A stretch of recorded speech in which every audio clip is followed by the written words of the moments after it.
Muy buenos días, hermanos, sean todos bienvenidos. Hoy domingo 24 de mayo del año 2020, en este tiempo de adoración al nombre de Dios y también estudio de su santa palabra. En esta ocasión queremos tener el llamado a la adoración extraído del libro de los Salmos, capítulo 8, versos del 1 al 9. Acompáñenme en la lectura de la palabra de Dios. Dice así el Salmo 8. Oh Jehová, Señor nuestro, cuán glorioso es tu nombre en toda la tierra. Has puesto tu gloria sobre los cielos.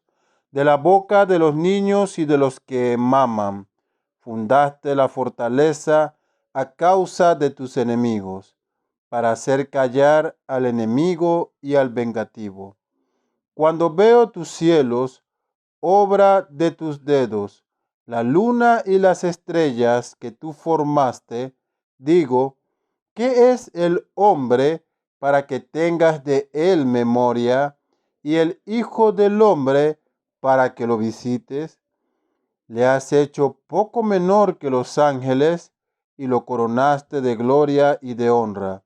Le hiciste señorear sobre las obras de tus manos. Todo lo pusiste debajo de sus pies, ovejas y bueyes, todo ello. Y asimismo las bestias del campo, las aves de los cielos y los peces del mar, todo cuanto pasa por los senderos del mar. Oh Jehová, Señor nuestro, cuán grande es tu nombre en toda la tierra. Gloria a Cristo nuestro Salvador. Elevamos a Dios nuestra oración congregacional, oración de confesión. Oremos. Todopoderoso Dios y Padre, confesamos y reconocemos que, lamentablemente, fuimos concebidos y nacidos en pecado, y por lo cual estamos inclinados a todo mal y somos lentos para hacer el bien. Que incesantemente transgredimos tus mandamientos y nos corrompemos cada vez más, pero nos arrepentimos de ello e invocamos tu ayuda y tu gracia. Por esta razón, ten misericordia de nosotros, nuestro Dios y Padre, lleno de gracias y misericordia, mediante tu Hijo, nuestro Señor Jesucristo. Danos más y más de tu Espíritu Santo, para que desde lo más profundo de nuestros corazones reconozcamos nuestro pecado y nuestra inmundicia, y para que obtengamos el verdadero arrepentimiento y dolor por dichos pecados, y te agrademos a ti con una vida nueva y piadosa. Amén. Alabemos el nombre de Dios con el siguiente himno.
Elevemos a Dios nuestra oración congregacional por las iglesias perseguidas. Oremos. Padre Santo, en nombre de nuestro Señor Jesucristo, te suplicamos que le des fuerzas a tus santos que sufren persecución a causa de la verdad. Consuélalos con toda consolación de lo alto. Amén. Alabemos el nombre de Dios con el siguiente himno.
Escuchemos la palabra de Dios extraída del Evangelio de Mateo, capítulo 18, versos del 15 hasta el verso 35.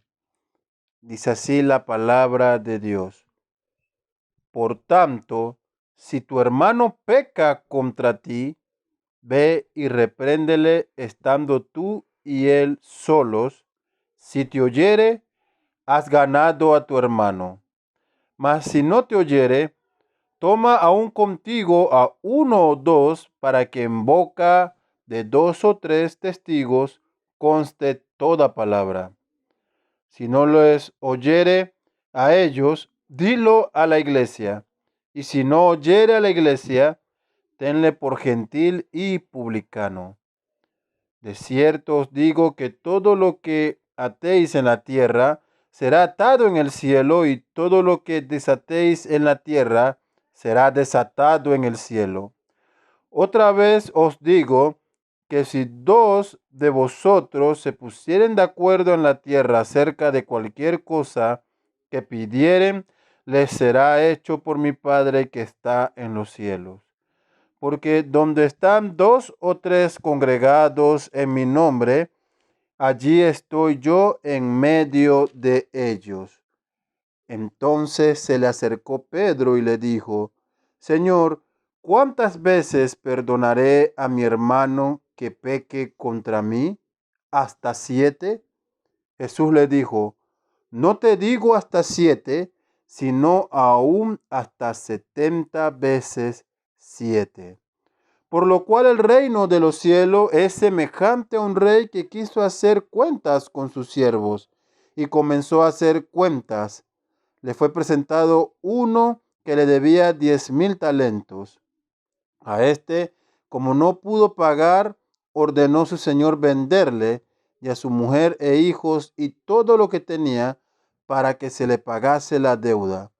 Entonces aquel siervo postrado le suplicaba, diciendo: Señor, ten paciencia conmigo, y yo te lo pagaré todo. El señor de aquel siervo, movido a misericordia, le soltó y le perdonó la deuda. Pero saliendo aquel siervo, halló a uno de sus consiervos que le debía 100 denarios, y haciendo de él, le ahogaba, diciendo: Págame lo que me debes. Entonces su consiervo, postrándose a sus pies, le rogaba, diciendo: Ten paciencia conmigo, y yo te lo pagaré todo. Mas él no quiso, sino fue y le echó en la cárcel hasta que pagase la deuda. Viendo sus consiervos lo que pasaba, se entristecieron mucho, y fueron y refirieron a su señor todo lo que había pasado. Entonces, llamándole su señor, le dijo: Siervo malvado, toda aquella deuda te perdoné, porque me rogaste. ¿No debías tú también tener misericordia de tu consiervo, como yo tuve misericordia de ti? Entonces su señor, enojado, le entregó a los verdugos hasta que pagase todo lo que le debía. Así también mi Padre Celestial hará con vosotros, si no perdonáis de todo corazón cada uno a su hermano sus ofensas. Gloria a Cristo, nuestro Salvador. Alabemos el nombre de Dios con el siguiente himno.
Escuchemos la exposición de la Santa Palabra de Dios.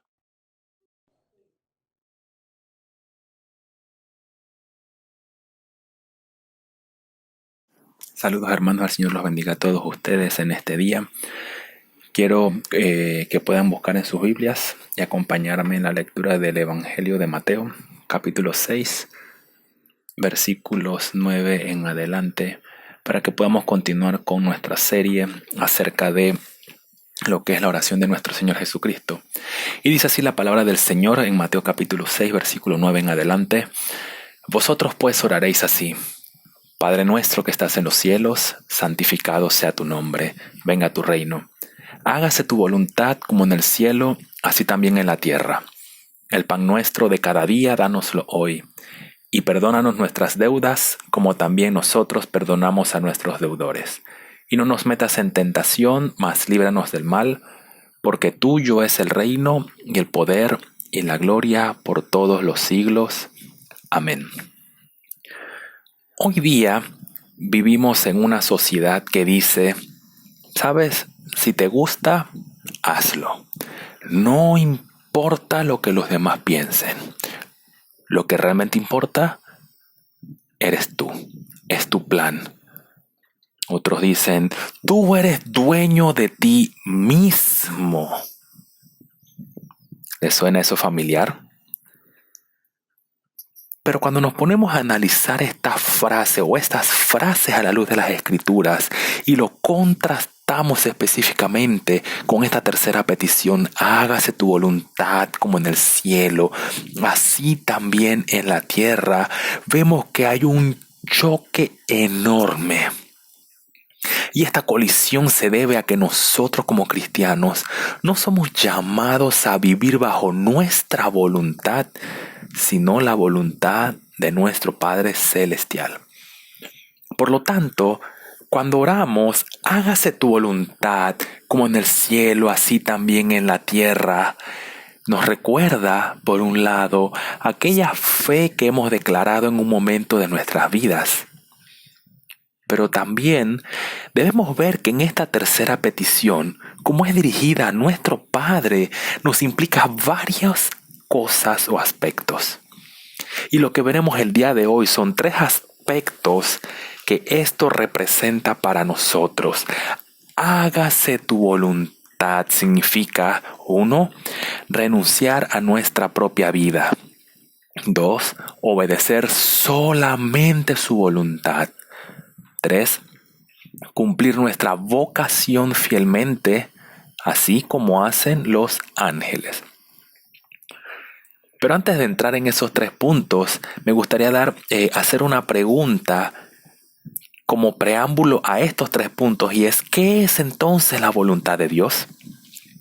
Cuando hacemos esta oración, en esta tercera petición o súplica, hágase tu voluntad, ¿qué estamos diciendo? Déjeme hacerle esta pregunta. ¿Cómo me definiría usted o alguien con quien usted esté dialogando qué es la voluntad de Dios? ¿Qué significa eso? Zacarías Ursino, uno de los autores del Catecismo de Heidelberg, dice lo siguiente acerca de esto. La voluntad de Dios significa en las Escrituras, 1, los mandamientos de Dios. Bendecid a Jehová vosotros todos sus ejércitos, ministros suyos, que hacéis su voluntad. 2. Significa el evento, o mejor dicho, el decreto de Dios respecto a eventos futuros en los cuales se va continuamente revelando y manifestándose. No mi voluntad, sino la tuya. Mi consejo permanecerá y haré todo lo que quiero. ¿Quién ha resistido su voluntad? Esos textos basados en Lucas 22:42, Isaías 46:10 y Romanos 9:19. Entonces aquí vemos que Ursino nos da una definición profunda acerca de lo que es que Dios haga su voluntad. Entrando entonces en nuestro tema, el primer punto, que renunciemos entonces nosotros a nuestra propia voluntad. Una de las cosas que hacemos en esta petición es reconocer que desde el momento en que hemos creído en Cristo, ya no nos pertenecemos a nosotros mismos.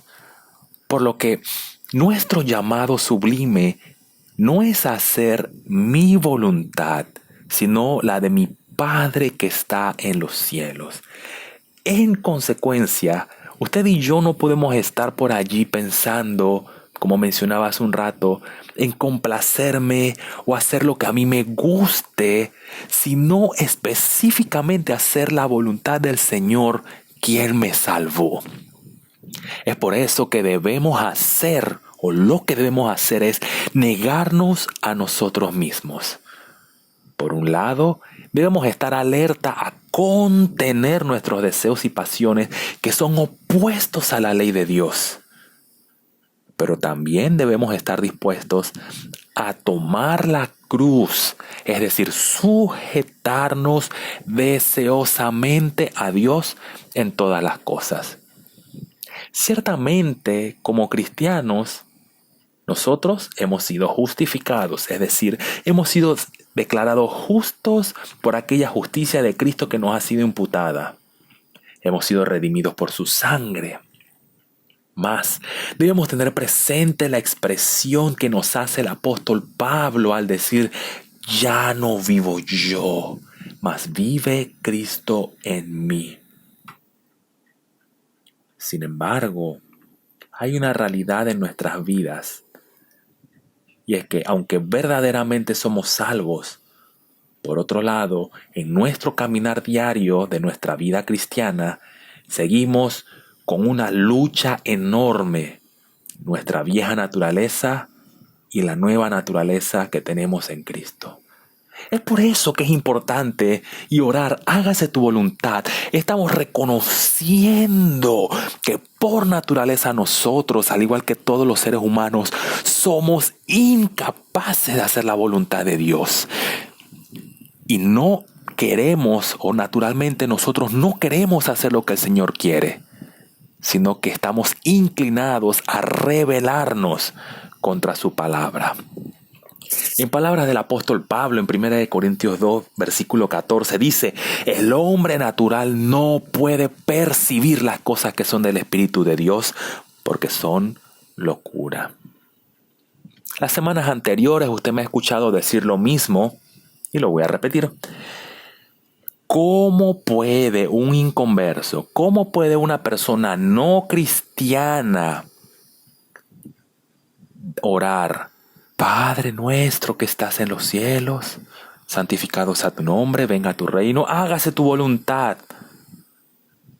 Por tal motivo vemos que el texto nos dice que este hombre natural, todo esto de hacer la voluntad de Dios para el hombre natural, es decir, vivir bajo su palabra, es insensato, es pérdida de tiempo.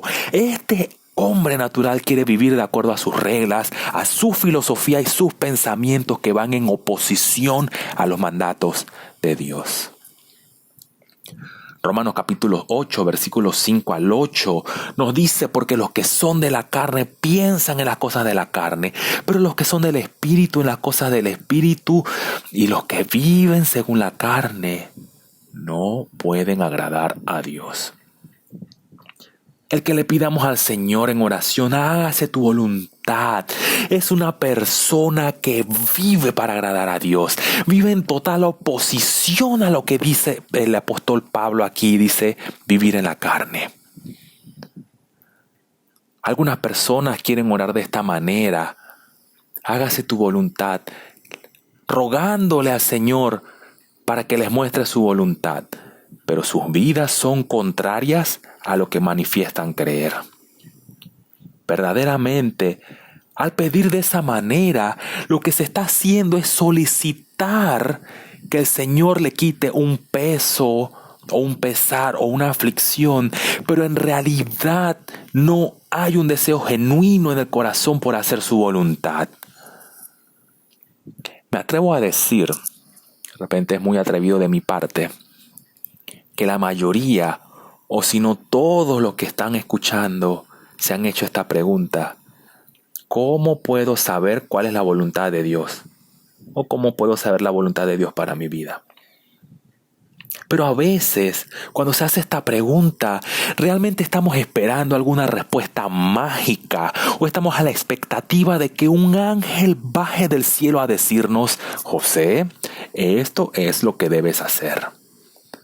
Tristemente fallamos muchas veces al orar: hágase tu voluntad, porque hacemos como dice Santiago: pedimos mal para gastar en vuestros deleites.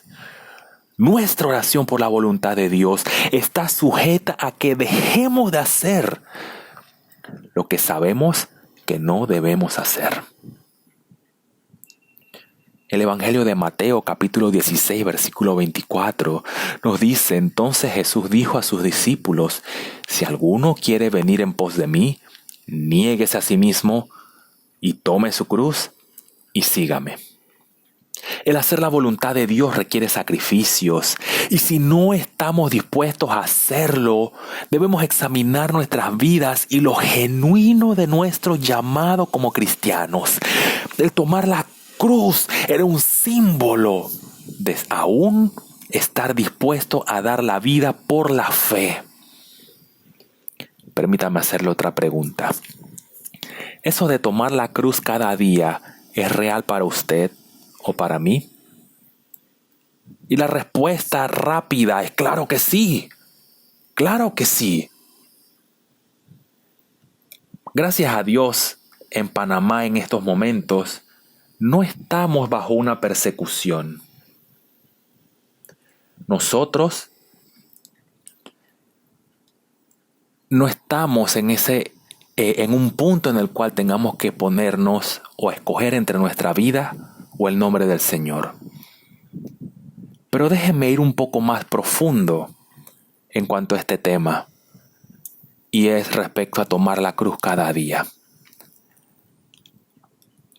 ¿Qué hay de aquellas cosas que usted y yo sabemos que están mal, que son pecaminosas y que cuando las hacemos sabemos que ofenden a Dios, pero no hacemos nada para cambiarlas?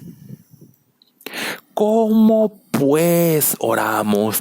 Hágase tu voluntad, pero persisto en mi pecado. Continúo en no sujetar mis pasiones, mi carácter. Hilando más profundo. Y debemos ser honestos. No podemos decir que estamos dispuestos a morir por Cristo cuando ni siquiera estamos dispuestos a vivir por Él. Y eso se demuestra porque no nos negamos a nosotros mismos. No sujetamos nuestro enojo. No sujetamos nuestras pasiones. Tito capítulo 2, versículo 11 y 12 dice: porque la gracia de Dios se ha manifestado para salvación a todos los hombres, enseñándonos que vivamos en este siglo sobria, justa y piadosamente. Este texto es muy usado para la controversia arminiano-calvinista, pero es mucho más que eso.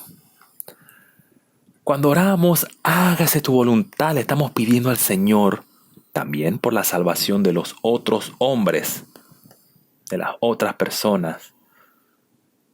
Pero en la otra cara de la moneda también vemos que se nos dice que se debe vivir vidas santas que sean agradables a Él. El hecho de que Dios quiere la salvación de los hombres, vemos allí que hay un objetivo determinado que usted y yo también debemos hacer, y es vivir en esta generación corrupta y perversa de una manera sobria, justa y piadosamente. Hoy día se habla de cristianismo, pero se habla de manera muy superficial.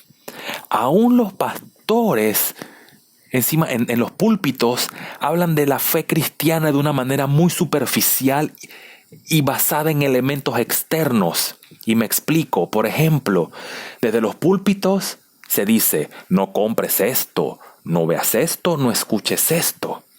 Y es cierto, porque hay cosas que hacemos o compramos o vemos que no son beneficiosas para nuestra vida. Pero el cristiano, en su cosmovisión, no debe tener una distinción entre sacro y profano.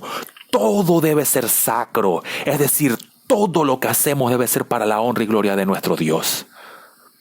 El verdadero punto aquí es, si ponemos nuestra vida en la balanza de Dios, debemos ser caracterizados en nuestra vida por piedad, justicia, no en elementos externos como si tuvieran algún poder. Por eso el Catecismo Menor de Westminster, la pregunta 2, nos dice: ¿qué regla ha dado Dios para enseñarnos cómo debemos glorificar a Dios y gozar de Él? Y el Catecismo responde y dice la palabra de Dios contenida en las Escrituras del Antiguo y Nuevo Testamento, no en un versículo lema para su vida, no en un libro de la Biblia solamente. Dice, Antiguo y Nuevo Testamento es la única norma que ha dado Dios para enseñarnos cómo debemos glorificarle y gozar de Él. Le pregunto, ¿desea usted entonces saber cuál es la voluntad de Dios para su vida? Debemos orar entonces, hágase tu voluntad, y que nosotros nos sometamos absolutamente a su palabra revelada a nosotros. Punto 2. Que obedezcamos solamente tu palabra, que nos sometamos solamente a tu voluntad. Todavía la pregunta del principio queda un poco inconclusa. ¿Cómo sé cuál es la voluntad de Dios para mi vida? Pero siguiendo el hilo, el Catecismo Menor, la pregunta número 3 dice, ¿qué es lo que nos enseñan principalmente las Escrituras? Y lo que principalmente enseñan las Escrituras es esto: lo que el hombre debe creer respecto a Dios y los deberes que Dios exige al hombre.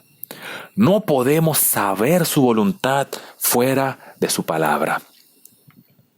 De otra manera, usted y yo no tendremos una carta o un email personalizado de parte del Señor diciendo: querido José, me gustaría que tú hagas esto. Debemos leer todo el consejo de Dios, su palabra, porque en el Evangelio de Juan capítulo 17 versículo 3 nos dice: esta es la vida eterna, que te conozcan a ti, el único y verdadero Dios, y a Jesucristo, a quien has enviado. Su voluntad, siendo agradable y perfecta, procura nuestra santificación y vida eterna. Por lo que eso queda totalmente sujeto al santo consejo de Dios, su palabra. El Evangelio de Lucas, capítulo 22, versículo 42, nos dice: Padre, si quieres, pasa de mí esta copa, pero no se haga mi voluntad, sino la tuya. Aquí tenemos el mejor ejemplo acerca de hacer la voluntad de Dios. Cristo Jesús, el mismo Dios, o Él mismo siendo Dios, se sujetó a la voluntad de su Padre, es decir, en total dependencia y confianza en que Dios sería glorificado en su obra. En este momento que nuestro Señor Jesucristo dice estas palabras, Él estaba a punto de morir en la cruz, y aún así le dice al Padre: no mi voluntad, sino la tuya. Déjeme invertir un poco la pregunta sobre cómo saber la voluntad de Dios. Cuando usted o yo hemos querido saber qué es lo que Dios quiere con nosotros, hemos orado de esta manera: no es lo que yo quiero, Dios, no es lo que yo quiera hacer, sino lo que tú quieres para mí. Pero muchas veces sabemos lo que Dios nos está exigiendo, pero empezamos a cauterizar nuestras conciencias con tal de no someternos a lo que Él exige de nosotros. Evidentemente, el mejor ejemplo de confianza en el cumplimiento de los propósitos de Dios es Cristo Jesús y su oración en el Getsemaní. Si usted me acompaña brevemente al libro de Efesios capítulo 5 versículo 10. Dice así, comprobando lo que es agradable al Señor. Este verso nos ayuda a dar unos parámetros acerca de cómo saber la voluntad de Dios en nuestras vidas. No podría decir si es cristiano o no, pero en unas cosas debemos puntualizar respecto a la voluntad de Dios. En el capítulo 5, usted puede ver que en el versículo 1 dice, sed imitadores de Dios como hijos amados. Versículo 2 dice, andad en amor como Cristo nos amó. Versículo 4 al 7 dice, debemos dejar este tipo de pecados. Fornicación, inmundicias, avaricias, palabras deshonestas. Y versículos 8 y 9 dice, debemos dejar todo lo que es caracterizado por los que viven en la oscuridad y vivir como hijos de luz. Al hacer esto, estamos cumpliendo entonces con el hágase tu voluntad. De manera que podemos comprobar, como lo mencioné, si es agradable o no a Dios. Salmo 119:35 dice, guíame por la senda de tus mandamientos, porque en ella tengo mi voluntad. Hágase tu voluntad como en el cielo, así también en la tierra. Es obedecer solamente a Dios y obedecerlo a Él. Su voluntad implica el someternos a su palabra, procurar nuestra santificación arduamente. Punto 3. Cumplamos nuestra vocación fielmente, así como los ángeles en el cielo. Cristo añade o menciona dos razones por la cual esta frase en la parte de esta oración, en esta petición, en el cielo. 1, para que nos presente un ejemplo de perfección en la cual deberíamos esforzarnos. Y 2, el deseo de aquella perfección que podamos estar seguros de que Dios nos concederá en el mismo comienzo y también en la vida venidera la consumación de todo lo que deseamos referente a su reino y su voluntad. Es por eso que la vida eterna se vive ahora. Es por eso que el reino de Dios es ahora. Y usted es cristiano para laborar en la obra del Señor ahora. Porque vivimos y estamos en el reino del Señor. Y debemos entonces vivir como tales. Hágase tu voluntad. ¿Qué mejor ejemplo tenemos para nosotros que nuestro Señor Jesucristo, el Hijo de Dios, dice, hágase tu voluntad, cumplir la voluntad del Padre? Salmo 40, versículos 7 y 8 dice, el hacer tu voluntad, Dios mío, me ha agradado y tu ley está en medio de mi corazón. El Evangelio de Juan, capítulo 6, versículo 38 dice, porque he descendido del cielo no para hacer mi voluntad, sino la voluntad del que me envió. En razón de lo mencionado, en ambos casos, la voluntad o que la voluntad de Dios se haga así como en el cielo, también en la tierra, se cumpla perfectamente. Y voy a dar algunos ejemplos. Dios envió a los ángeles a destruir Sodoma y Gomorra.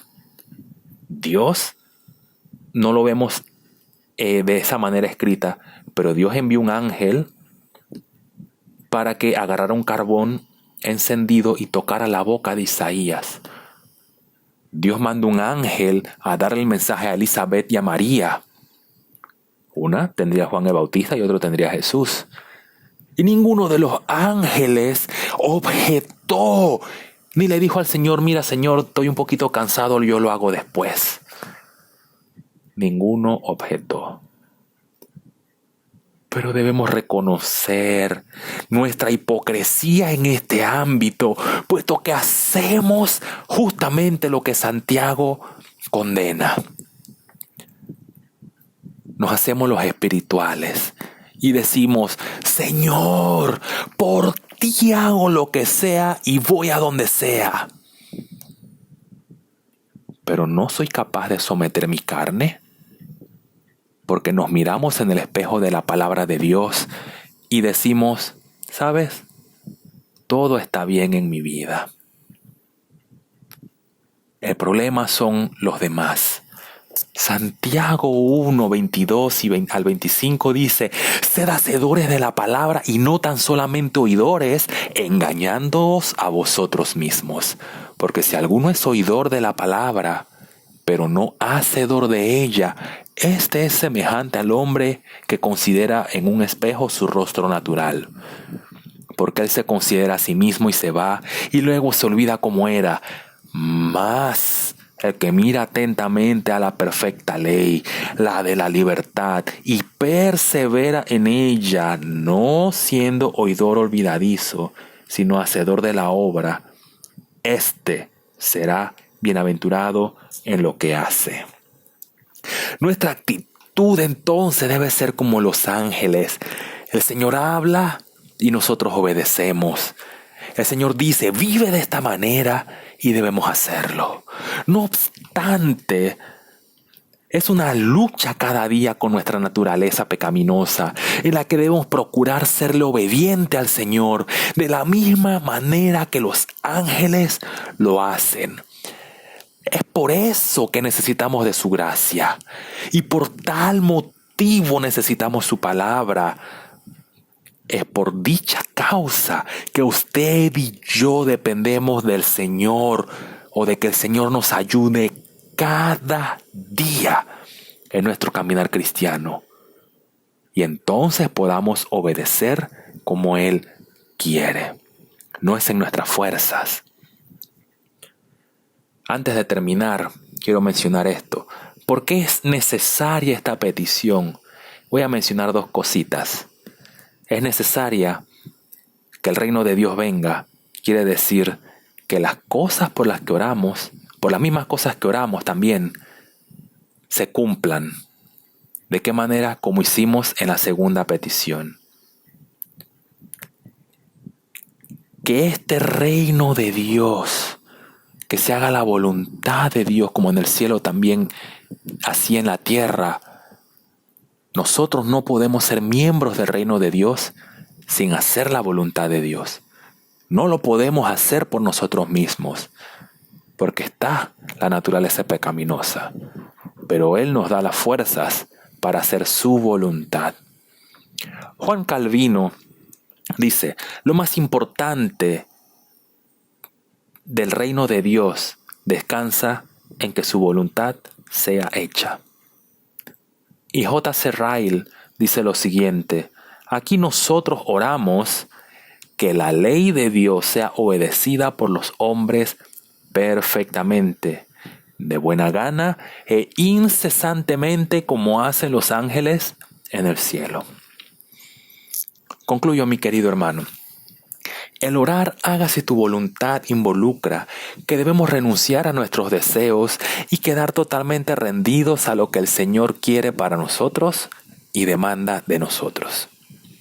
Nuestro servicio a Dios debe ser tal y como los ángeles, de manera expedita en obedecer al Señor. Pero ese servicio o esa respuesta no es por arte de magia.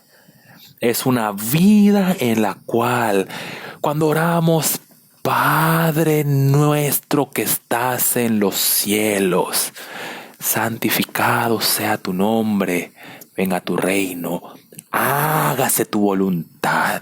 Le pedimos a Él que nos asista en nuestra debilidad, que asista nuestra fe, porque sin Él no somos capaces de hacer las cosas.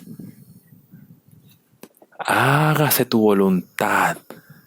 Estamos pidiéndole a Dios por su gracia y misericordia. Y eso es lo que necesitamos cada día.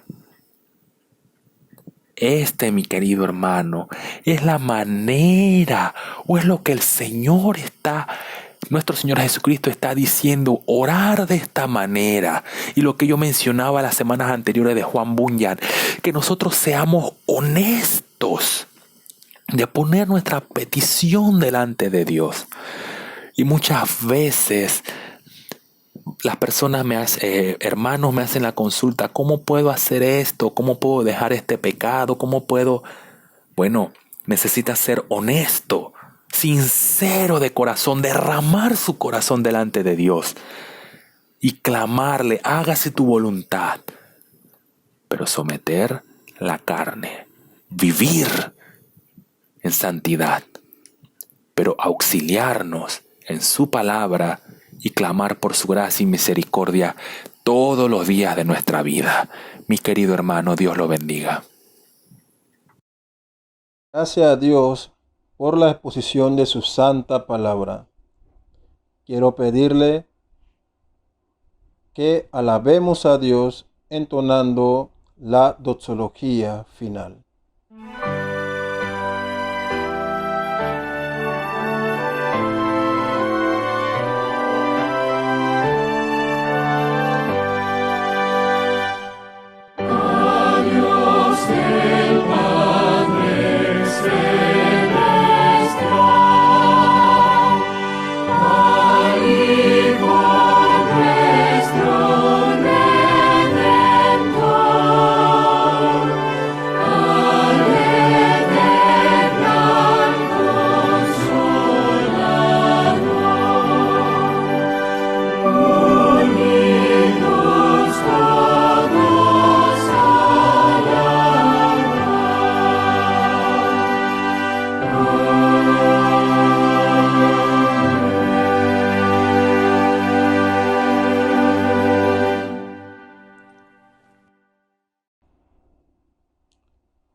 La bendición pastoral la extraemos del libro de Judas, capítulo 1, versos 24 al 25. Y aquel que es poderoso para guardaros sin caída y presentaros sin mancha delante de su gloria con gran alegría. Al único y sabio Dios, nuestro Salvador, sea gloria y majestad, imperio y potencia, ahora y por todos los siglos. Amén. Que Dios bendiga a su iglesia.